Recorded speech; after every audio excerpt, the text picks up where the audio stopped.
Howdy, ladies and gentlemen. This is Paul, the Redneck Thinker. I was thinking about something today, and let's let's talk about goals. I talk about goals at the beginning because this is the best time to do it. I want you to be able to sit there and have what's best for you in your life. But let me ask you a question. Are you thinking about what's best for your children? Are you thinking about what's best for the next generation? Those are the goals that you should be setting for yourself. Those are the goals that I am talking about. Now, not everybody's in a good spot in life. You can get in a better spot. It takes work.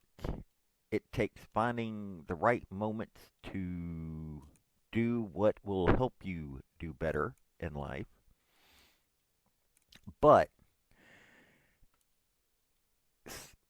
so many times we step in our own way. And the conservative movement right now has its challenges. A lot of people are fed up with what they're dealing with. A lot of people are fed up with what they see as the problems. So, what in the world can we do? Well, we can work towards making it better. We can work to make sure that those things that are better for us is what is happening. Now,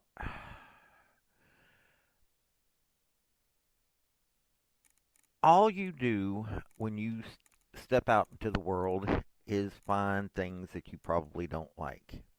Or at least that seems to be what I'm reading from people's comments to my articles, people's conversations. They sit there and they act like the only way to bring about change is to do so in a way that is going to either require violence, which I don't like, or they're going to sit there and be apathetic. Oh, this is the way things are and we have to accept it.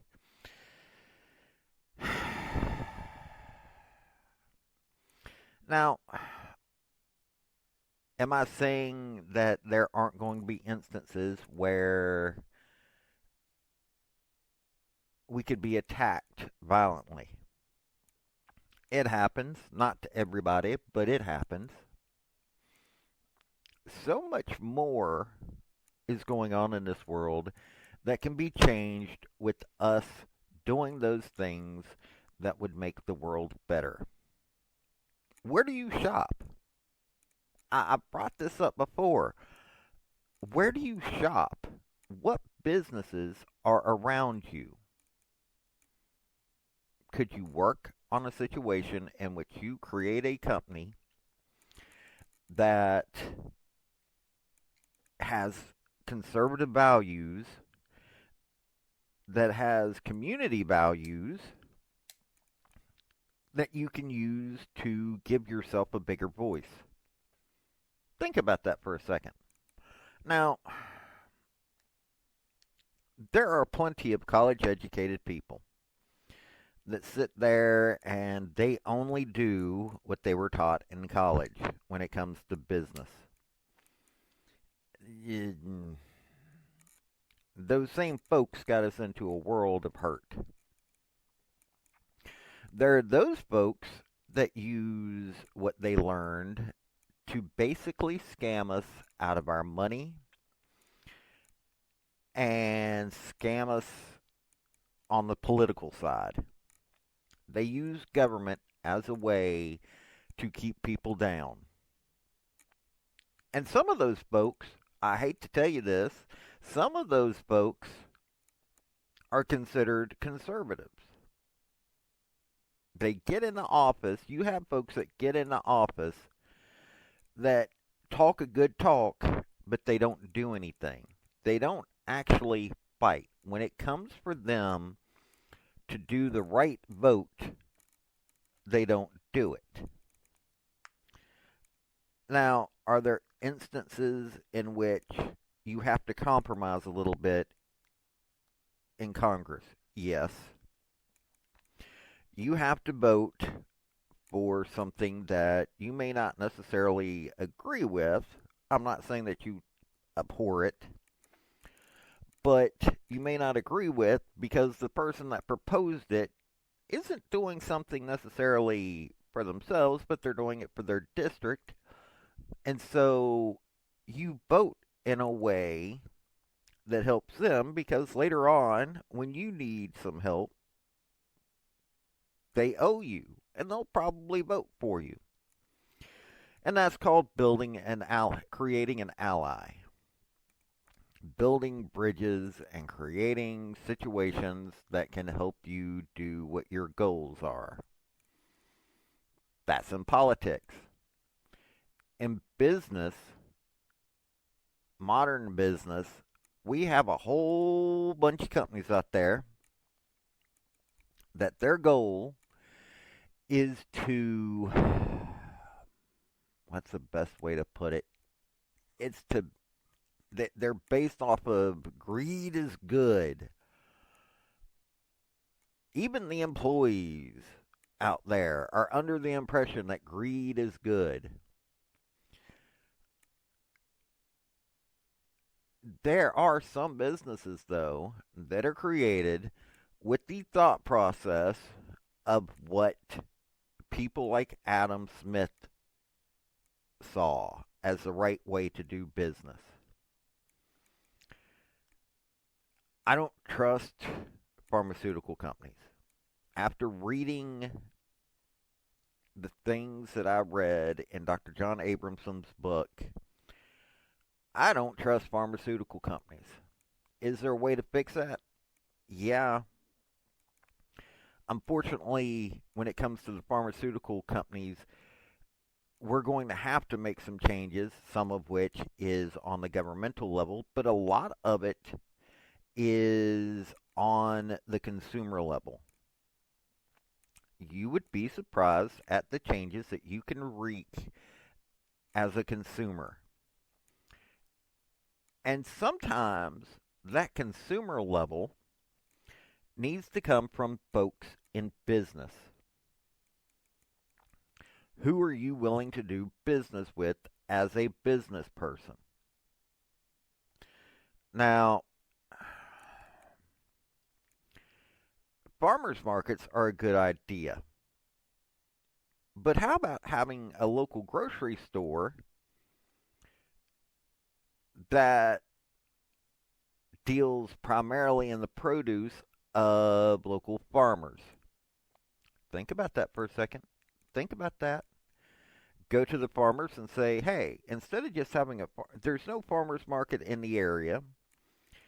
These people want groceries. So let's create an environment that they would consider would be a good choice. Or how about we create computer game companies,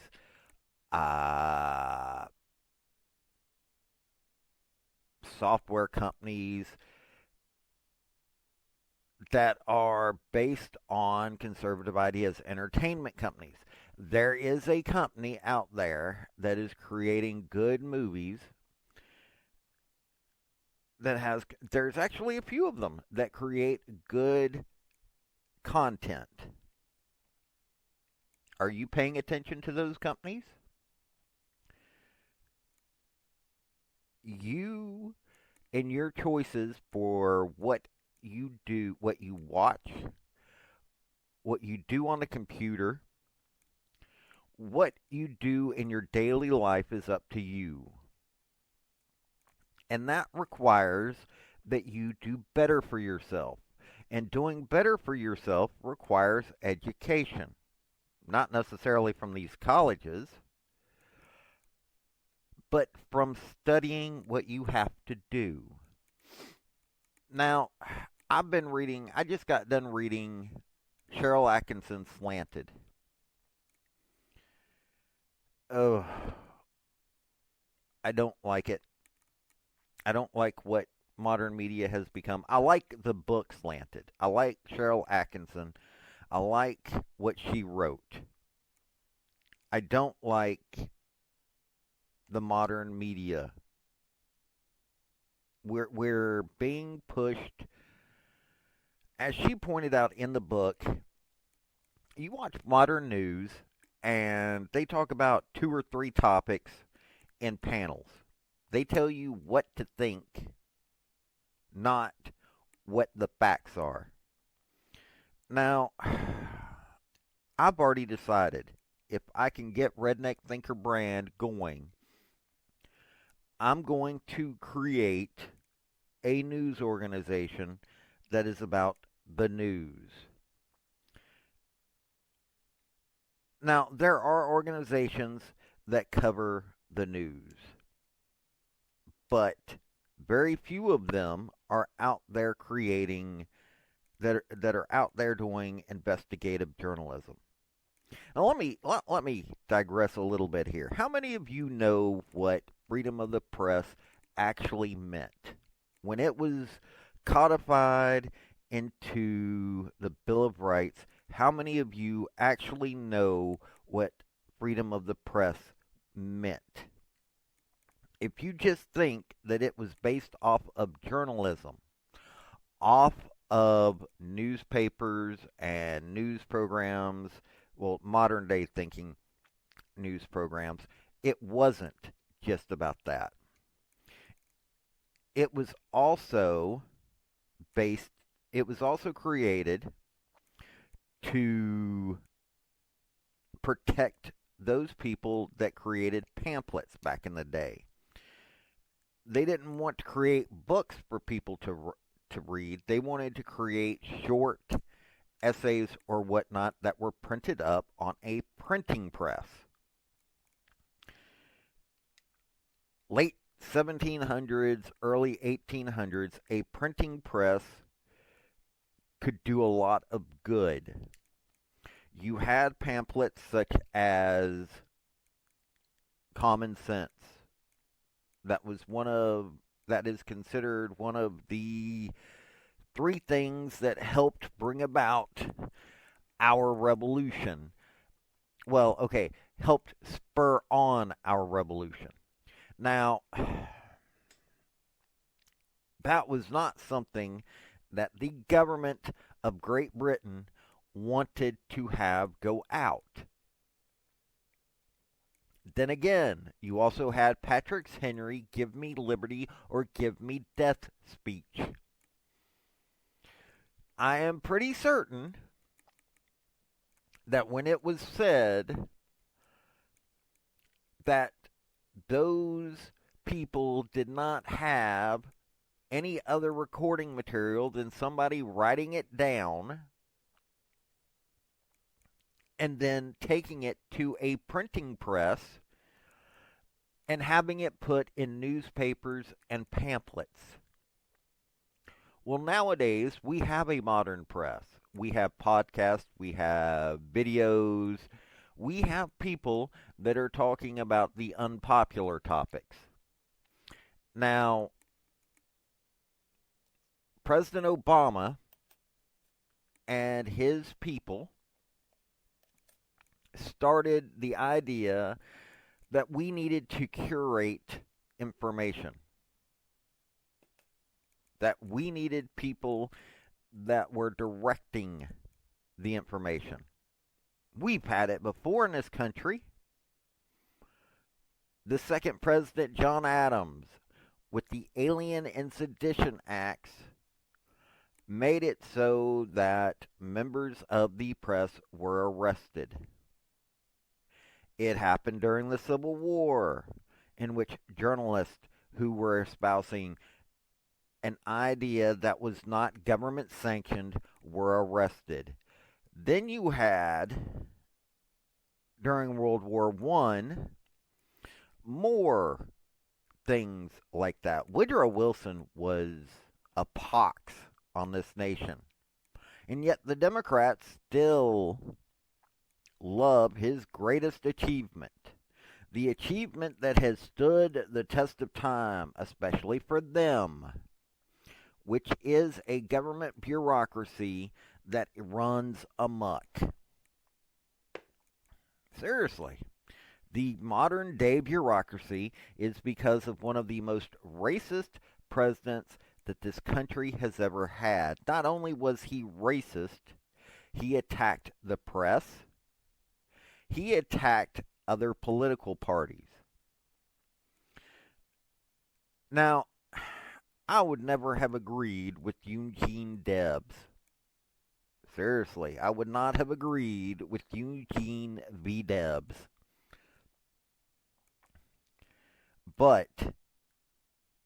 And he was a socialist. But him being arrested was one of the biggest jokes that could have occurred. He had a little bit of power, and he pushed for unions and whatnot. I don't like him.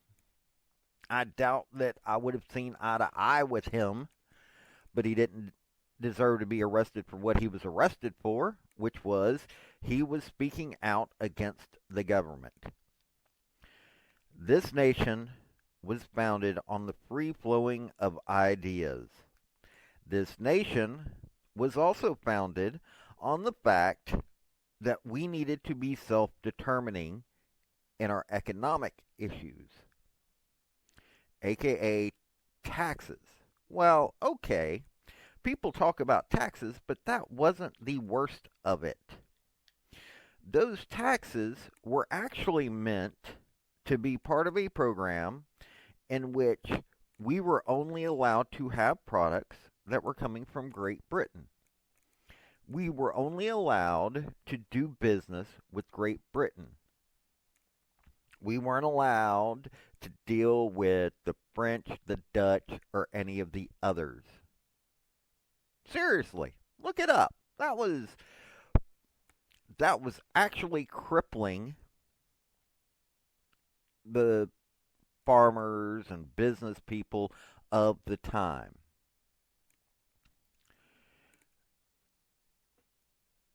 Even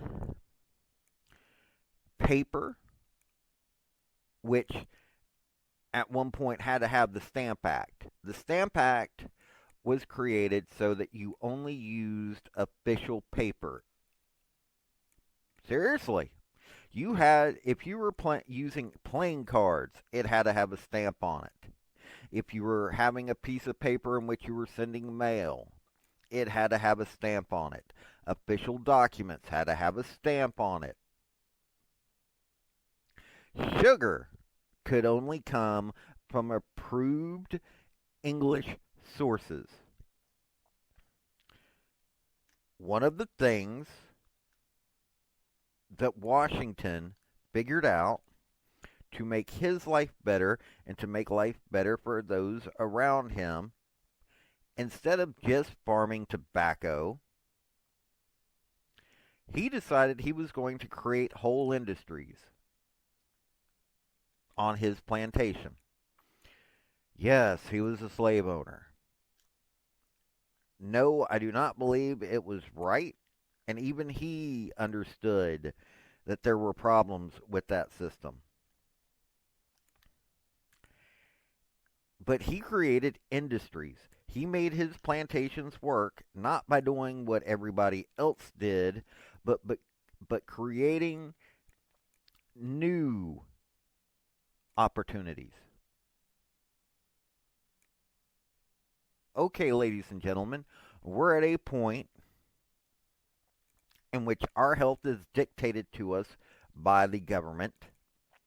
We are at a point in which we have one political party that has the majority of the news capability in this country. We are in a country that dictates so many other aspects of our lives. We can sit here and complain about it, or we could develop a backbone and create new opportunities. Now, business wise only. I am only discussing this in the terms of business, not in terms of his political leanings. Okay? I want this clear.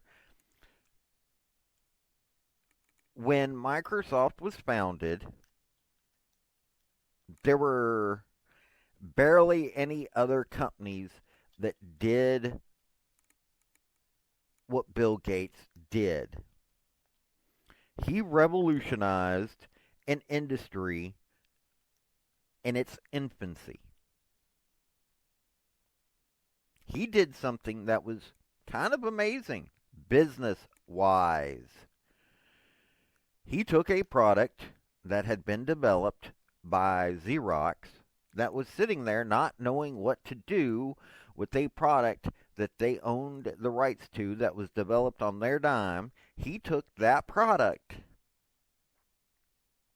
and turned it into an international sensation. Disk operating system, what we term, or what most people call, what everybody calls DOS, disk operating system. He went from having MS-DOS to having Windows. Now, Steve Jobs and Steve Wozniak created Apple and took a little bit of the market, but not so much as what Bill Gates did. You had Unix, which led to the creation of Linux. You have other choices. My personal favorite that I wish had developed into something more was called Plan 9. That was a joke name based off of Plan 9 from Outer Space. Computer programmers have their inside jokes. That's just like Python developers. The really serious Python developers will actually code in little references to Monty Python. They're serious folks doing serious jobs, but they still find ways to put little bits of humor into it.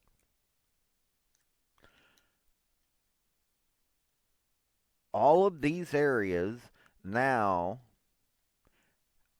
are exceedingly left-leaning. Heck, they're not even leaning. They've fallen all the way in to the left side of the political spectrum. Okay, that limits us in this country. So what are we going to do about it? Well, I'm telling you what I'm doing about it. I am providing you a different voice. There are others like me that are providing a different voice. I am providing some news. What I would like to do is provide an investigative journalistic news, but that requires resources I don't currently have, so I am doing this to start building up my resources. Part of it requires that I have a name for myself. I want to cover more about why the state of Pennsylvania misspent $551 million of federal tax dollars. I want to cover more of why we've got a Department of Interior that is so inept that they aren't helping tribal schools because, the repairs will cost more than $2,500.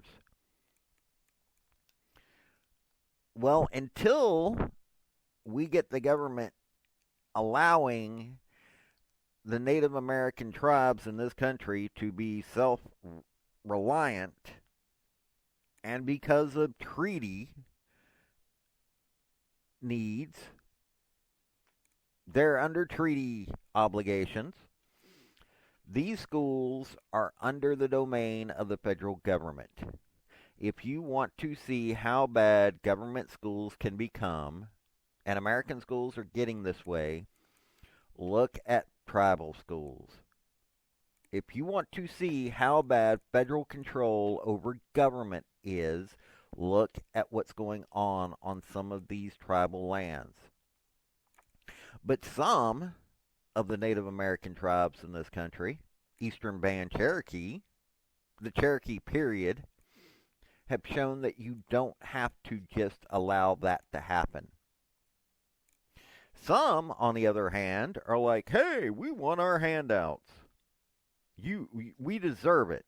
And every time that it is found that there is something nearby to them that could help the entire country, they sit there and protest and try to stop it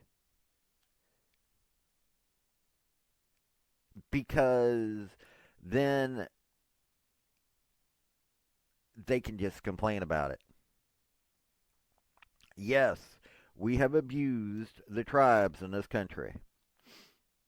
But if you take a look at the Eastern Band Cherokee, they have risen up from that.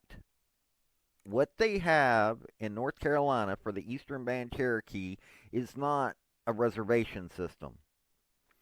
They bought their own land and went to the government and said, "This is our land. You try to run us off, but we have purchased it. It is our land, and it is recognized as the land of the Eastern Band Cherokee."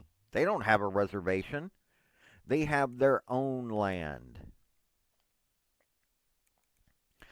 Other Native American tribes have taken what reservations they have been given and they've turned it into something better. Well, as a nation, what are we doing to make it better? Now, we need food. We need a lot of food, but we don't need federal subsidies telling us what to grow on farmland. We don't need farmland turned into housing projects. We don't need utility-sized power generation for every area of this nation. We don't need to watch the news from people who are misspeaking, misinterpreting, flat out lying. We don't need any of that. So we, the ones of us who are conservative, need to move our tail ends. We need to make a difference. There are areas in this country that don't want to unionize. The BMW plant in Tennessee near Chattanooga, when they had the opportunity to become unionized, voted no. Because the folks of Tennessee understand that the unions are not working for the best interest of the workers. They're working for the best interest of the Democrat Party and whatever other weird group that they answer to. Now, those of you with the liberal slant, if you're listening to me and you go, "Oh, he's attacking unions," as an idea, unions are not a bad idea. Worker protections. When they were first started, you had people in charge of business on a larger scale that were not doing right by the workers. That was not an idea at the time. But the idea of unions has been subverted. Take a look at what unions and the Italian mafia have done in this country.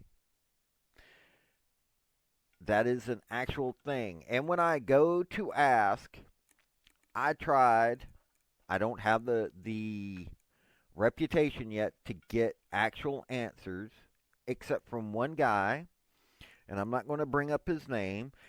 I got to talk to a former mafia member. And I asked him to go on the record. I want to have all of what I write on the record.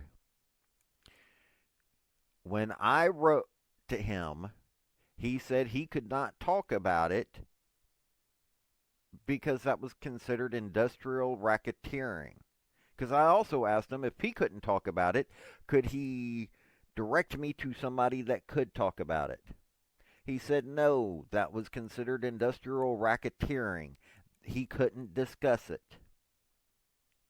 What little that you can find comes from people like Michael Franzese, who, if you listen to some of his videos, and if you don't want to, fine,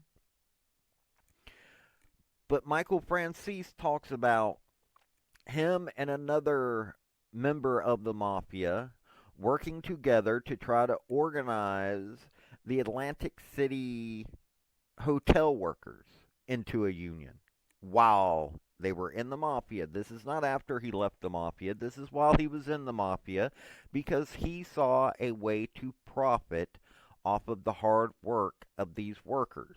Oh, unionize them and they can make more money and we can take the dues. This is what's happening with government employees. This is what's happening to the regular American worker. Now, I am not saying, as much as I love a Ford Bronco,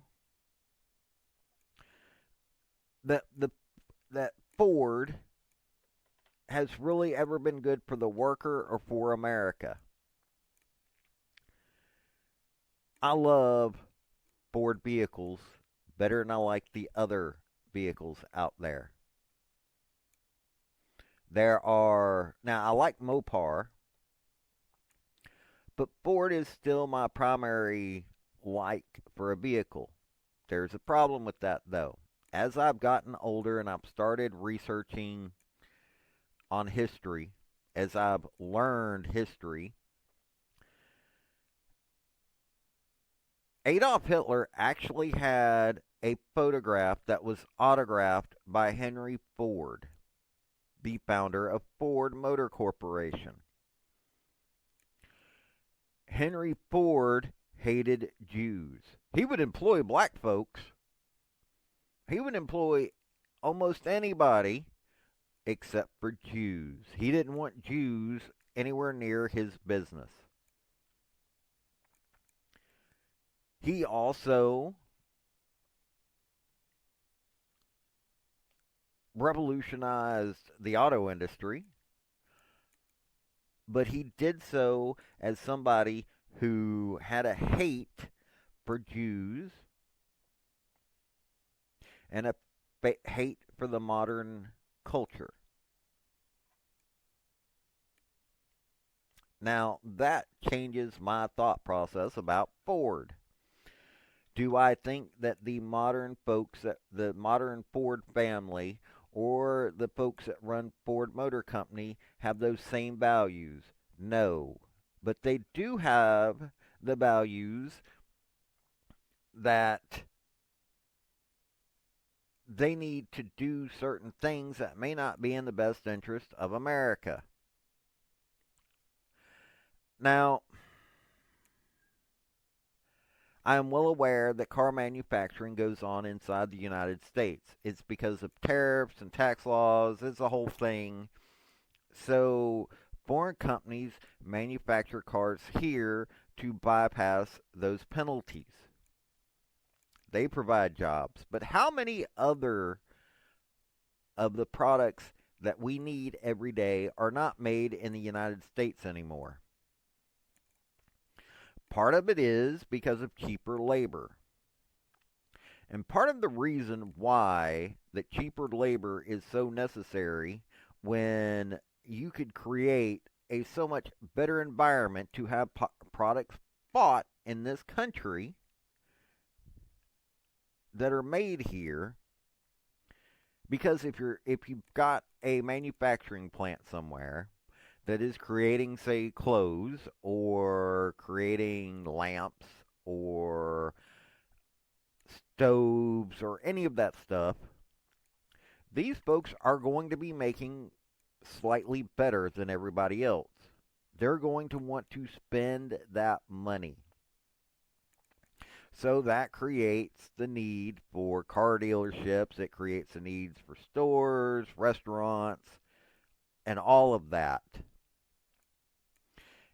It creates a better environment. But when you have unions that are demanding continuous raises that are going out of control, I'm not saying that people shouldn't have a chance to get raises.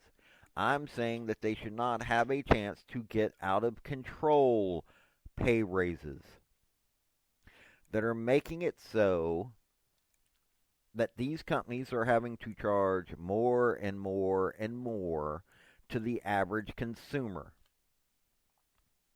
So these companies move to nations that have a bad track record when it comes to human rights. This is what unions created in this for this world. Now, there are good paying jobs in the oil industry. Not so much, I mean, the mining industry, decent paying jobs.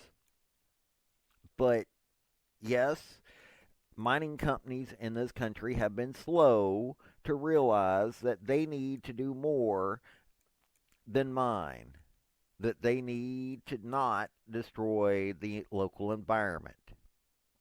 And that sounds leftist, but it isn't. Take a look at, there's an area in Pennsylvania in which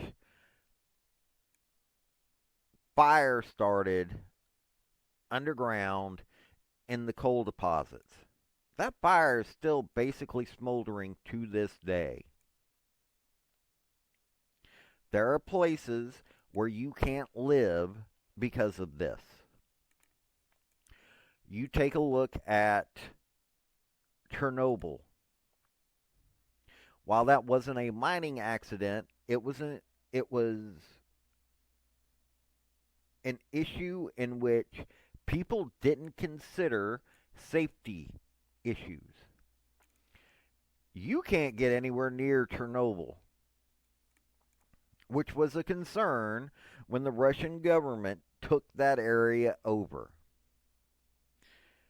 There are even concerns that there is something going on in the very heart of the old Chernobyl nuclear plant. But we can't verify what's going on because that area is controlled by Russia, and the Russian government under Vladimir Putin is not a good neighbor. So, what do we need to do in this country to make it better? Well, if you are a conservative, you need to create businesses that are of a conservative slant. You need to show that laissez-faire capitalism, not corporatism, not greed is good business models, that isn't capitalism. You need to pick up a book. If you go to create a business, I highly recommend that you pick up Wealth of Nations by Adam Smith. I recommend that you learn how to run a business that is good for everybody. Be part of a community, not greed is good. That is a capitalistic idea. I love how liberals talk about eating the rich. Yet they want to create, they take over these businesses and then don't understand why they don't stay open. And if they stay open, they realize that it's because they have to have a profit. Wow. Laissez-faire capitalism actually was, when they codified it, because laissez-faire capitalism existed before it was written down in a book or was discussed in a classroom, in the 1700s. It already existed before that point. It just wasn't written down. It was the way business was done. If you had a business, you created an environment with that business that, yes, needed profits, but was good for not just yourself, but for those around you. We don't do that anymore. Seriously, we don't. What we do now is do greed as good businesses, or we create an environment that doesn't really do us any good, and it doesn't succeed because we're not working to get others better off.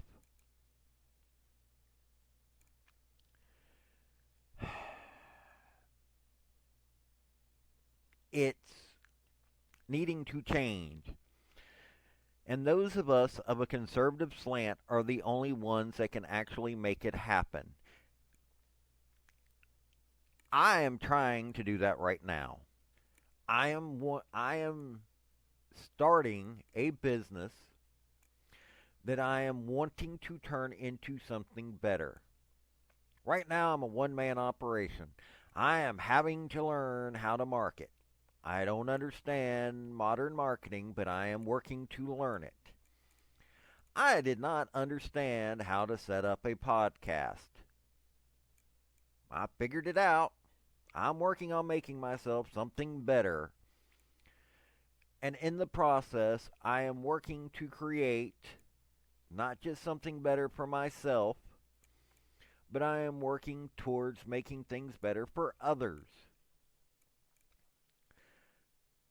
I want to create a future that my son can go through life seeing that there are other possibilities than what is shown on TV.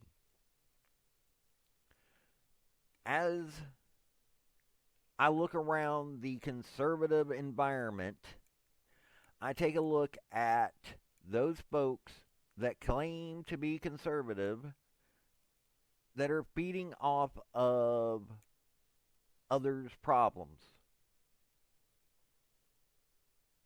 Seriously. Candace Parker and Ben Shapiro had a disagreement. For some reason, that became a news topic, not just for liberals.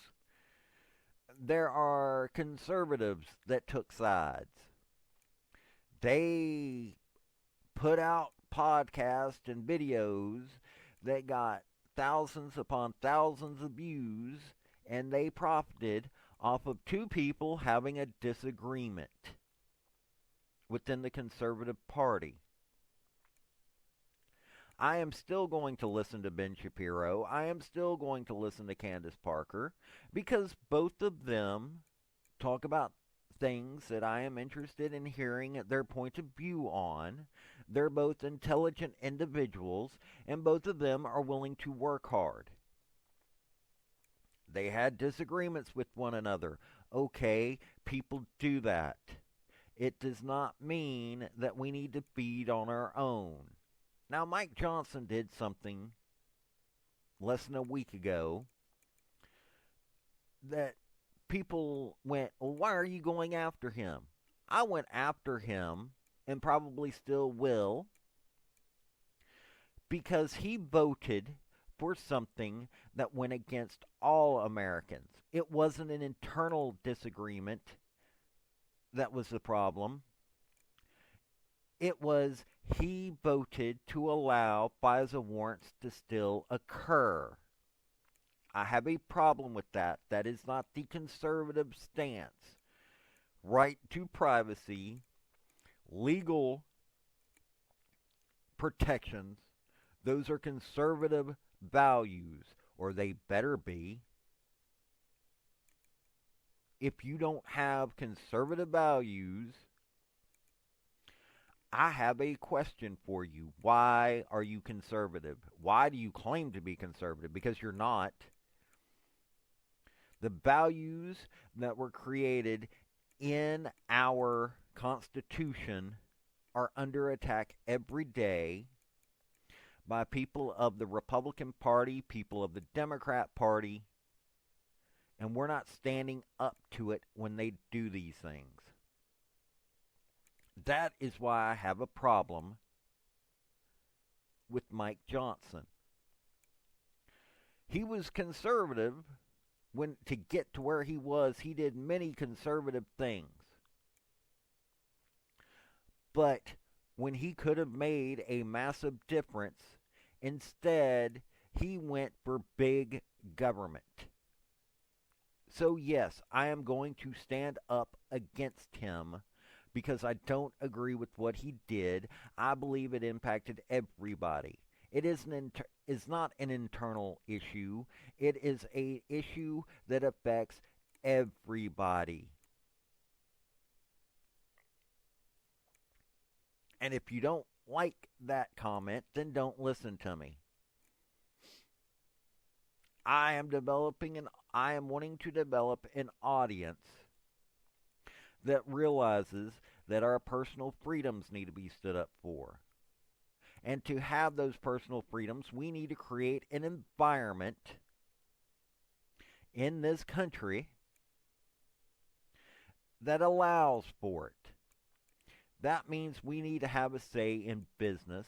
We need to have a say in what is going on. So we need to have people that are not talking about, oh, you need to do these violent acts. I'm not even going to repeat some of the comments that I've heard. Read from my articles. Because they are so damn stupid. Yes, I just cussed. Not safe for work. Oh well. Talking violently does not help anybody. Talking in a racist way does not help anybody. If you truly want to help the people that are trying to do good, then you need to quit trying to be a keyboard warrior and start working to be someone that can be looked up to. You need to examine what values you have. You need to examine what is good for everybody in this country. And freedom is what is good for everybody in this country, not some political agenda. If your political agenda is not about freedom, I won't stand with you. If your political agenda actually hurts freedom, I am not going to stand with you. Now, if you're listening to me and want freedom and want to know how to get there, I will help you get there. I will listen to your solutions to things. Now, sometimes I won't agree with your solutions, and I am going to voice my opinion about your solutions, but I am going to air your solutions. I am not the end-all, be-all. I am one voice, and I am wanting to give my voice to helping you. And I'm going to say what historically has happened with certain aspects. But it doesn't mean that I won't listen to you. But if your solution is racist, no, I'm not going to air it. If your solution is violent, I am not going to air it. But I will listen, I will read, listen, or whatever is your solution that you offer me. And if it is even somewhat viable, if it even has ideas within it that need to be considered, I will air it.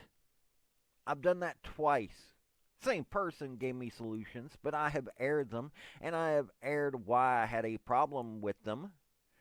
One of the solutions was pretty good. There was one minor objection that I had. The other one I had an objection because we've already kind of gone that route in this country, and overall it was a good solution, but it also needed to have the thought process of, hey, yeah, we did do something stupid in this country and it needed to be remembered.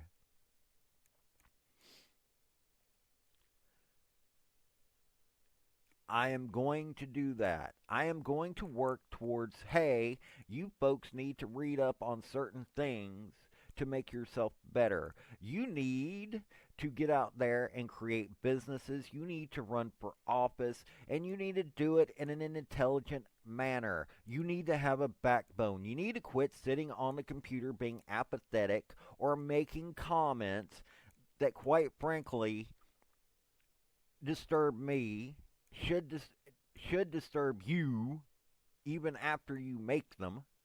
You should go, why did I just write that? Because those comments that are violent or racist come across as nothing less than unintelligent,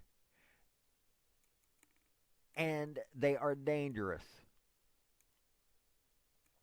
Racism has no place in civil discourse. You may believe civil discourse is dead, but it isn't. And you need to develop a backbone to do what is right in this country. If you're not wanting to do what is right in this country, then listening to me is just a waste of time.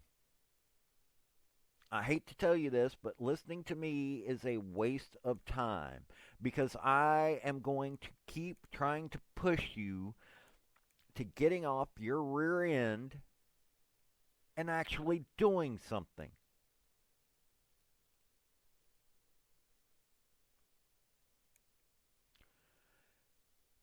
And I'm going to keep working towards that. I am going to push you to be better. Now, I'm going to let you go. Before I do that, I'm going to do a little shilling. I'm Redneck Thinker on MeWe, YouTube, Podbeans, Rumble, Twitter. I think that's all. Honestly, I don't know. Yeah, that should be all right now. Oh, Reddit. I don't know if I brought up Reddit. I go by my real name, which is Paul Shannon, on Facebook. I have the Ramblings of Paul Shannon on Facebook. On MeWe, I have the Writings of a Redneck Thinker. Uh, LinkedIn, I go by my real name, Paul Shannon. I have a book that I wrote using visual novel software. I'm considering doing that again once I get everything going good. Once I have a set routine and I have other aspects of my life going better. Uh, I have, it is the Founding Freedoms Primer. Sorry. It is on itch.io. It uses visual novel software because I am considering certain aspects, but I'm also considering turning that into a real book. I'm in the process of finding a publisher. And that was off of another company that I am looking to create. Freedom Visual Novel. Freedom VN is the name of it. I have also got a Patreon, Freedom VN, Freedom Visual Novel. Patreon.com/FreedomVN. So if you want to help me, or if you just want to get educated, the visual novel right now, until I turn it into a book, is free. It is a compilation of the writings and speeches of our founding fathers, William Blackstone, who was a great thinker, and second generation of the politicians of this country, on what the Bill of Rights meant. So If that interests you, you can go to itch.io, look it up, and it's for free. It asks for a donation, but you don't have to get it. You don't have to give it. You can get the book for free. So this is Paul, the Redneck Thinker, and I'm done. Have a good day.